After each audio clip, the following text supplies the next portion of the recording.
Não use água limpa para lavar as mãos. A intenção era lembrar de forma gentil, mas a advertência saiu estridente. Oi gente, tudo bem? Eu sou a Ana Lu e eu li A Família Mandible, da Lionel Shriver, com tradução para o português de Vera Ribeiro. Esse é o segundo livro que eu leio dessa escritora, que é norte-americana, mas vive na Inglaterra, e na verdade eu não sei por que eu demorei tanto tempo para conferir outra obra dela, sendo que o único outro livro que eu li, eu amei, que foi Precisamos Falar sobre o Kevin. Já tem muitos anos que eu li, então eu não sei se ele envelheceu mal ou bem na minha percepção, não pretendo reler, mas a memória que eu tenho dele é de que foi um dos livros mais bem escritos que eu já li, pelo menos, né, na época em que eu fiz a leitura, porque ele não me parecia uma ficção, ele parecia o tempo todo que se tratava de uma história real, porque a autora dá muitos detalhes, o jeito dela de manejar a narrativa faz parecer que aquilo é absolutamente real. Assim, não é tão difícil de fazer isso, eu acredito, porque ela não traz uma história fantástica, né? Tudo que ela coloca, né, tanto nesse livro aqui quanto no Kevin, poderiam ser reais, trágicos, mas reais. Só que eu não sei, tem autor, por exemplo, que não manda muito bem em diálogo, que é aquela coisa mais engessadinha, e ela faz isso muito bem. Ela consegue fazer com que as histórias pareçam muito reais. E a mesma coisa eu encontrei aqui em A Família Mandible, embora esse seja um livro, né, que traga uma história completamente diferente do Precisamos Falar sobre o Kevin. Aqui a gente tem no subtítulo 2029-2047, e o que eu sabia é que eu ia acompanhar a decadência financeira de uma família, o que me deixava muito animada, porque eu amo histórias de famílias decadentes. Mas o livro é muito mais do que isso, e hoje a gente vai conversar um pouquinho a respeito. Bom, então em A Família Mandible, na verdade, a gente vai conhecer um momento político que está acontecendo no mundo, que é, basicamente, a ruína da União Europeia, a alçada da China como principal potência mundial e a queda absoluta dos Estados Unidos.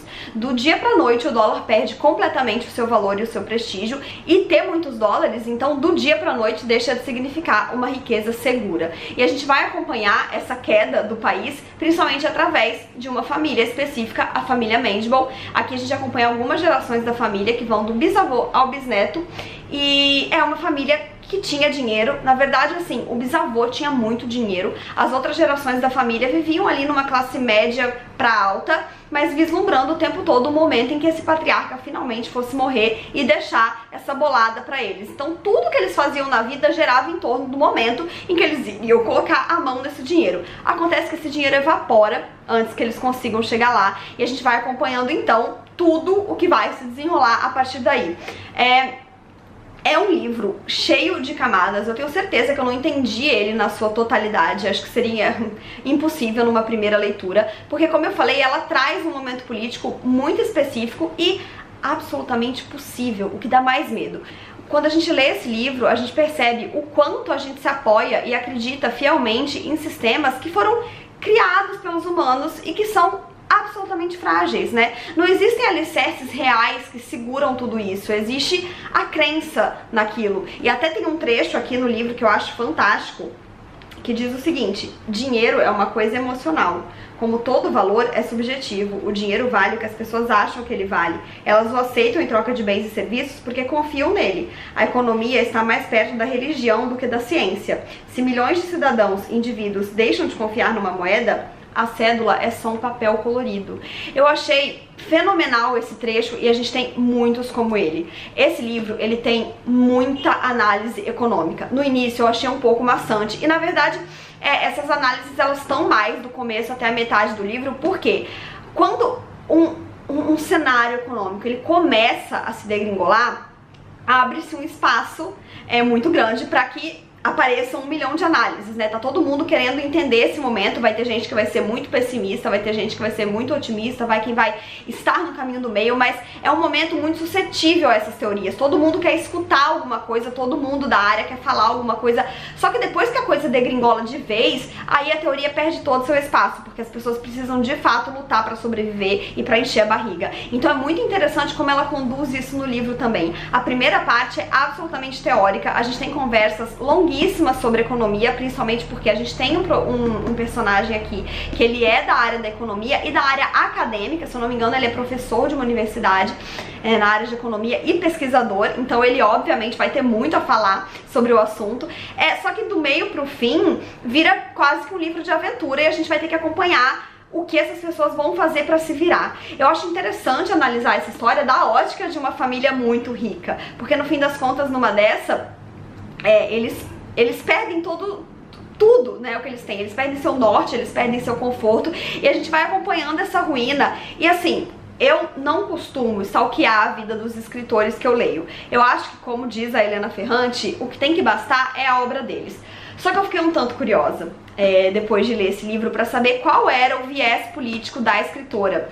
E eu não descobri muito sobre ela, porque eu também não fui tão a fundo nas minhas pesquisas, mas o que eu vi é que ela foi contra o lockdown da pandemia e que ela tende a ter opiniões um tanto mais conservadoras. E aí eu preciso deixar o alerta aqui de que um momento muito específico que os Estados Unidos também está vivendo nessa história é que a maioria no país passou a ser de origem latina, a principal língua é o espanhol e pela primeira vez o país está vivenciando uma presidência latina.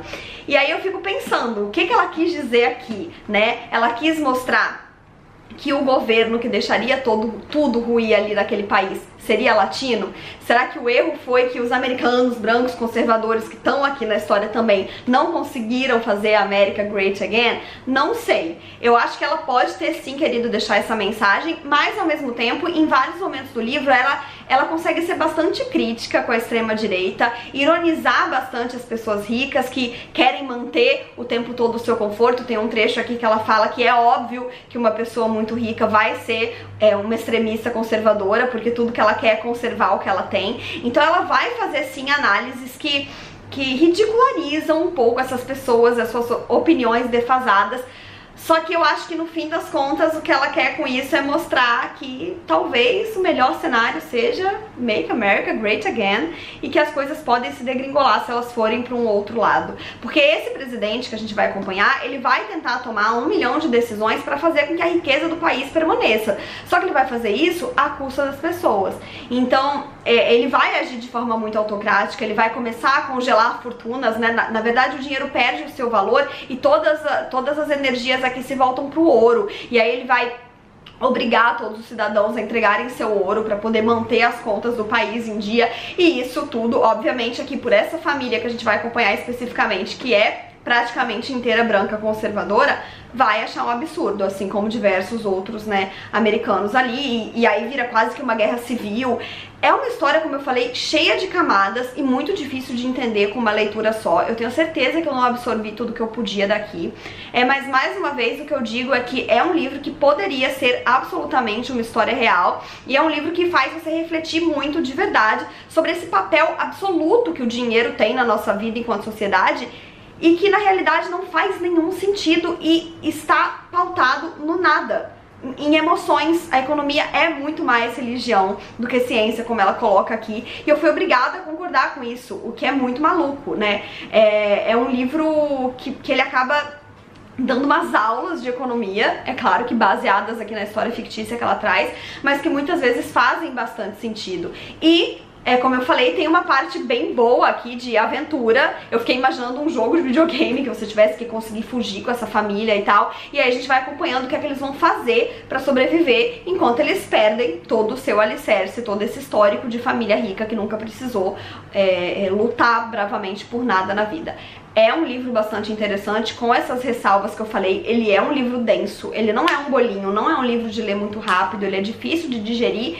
E fiquei, né, naquelas, tentando entender o que a autora queria dizer com, enfim, com cada coisa que ela disse aqui. Mas é aquilo também, a gente termina de ler o livro e a gente fica com as nossas opiniões, não necessariamente com as da autora, então tá tudo bem, só deixo esse alerta pra quem tiver interessado em ler. Como eu falei, não pesquisei mais sobre a autora, mas algumas declarações meio polêmicas por aí ela já deu. E então é isso, gente, eu espero que vocês tenham gostado desse vídeo. Não esqueçam de se inscrever no canal se ainda não forem inscritos e deixarem o joinha se curtiram, porque isso ajuda muito o canal a crescer. Me contem aqui embaixo se vocês já leram esse livro, se já conheciam a autora por outros livros, e se vocês me recomendam algum além desse e de Precisamos Falar sobre o Kevin. Eu sei que ela tem aí vários outros. Um beijo e até a próxima. Tchau!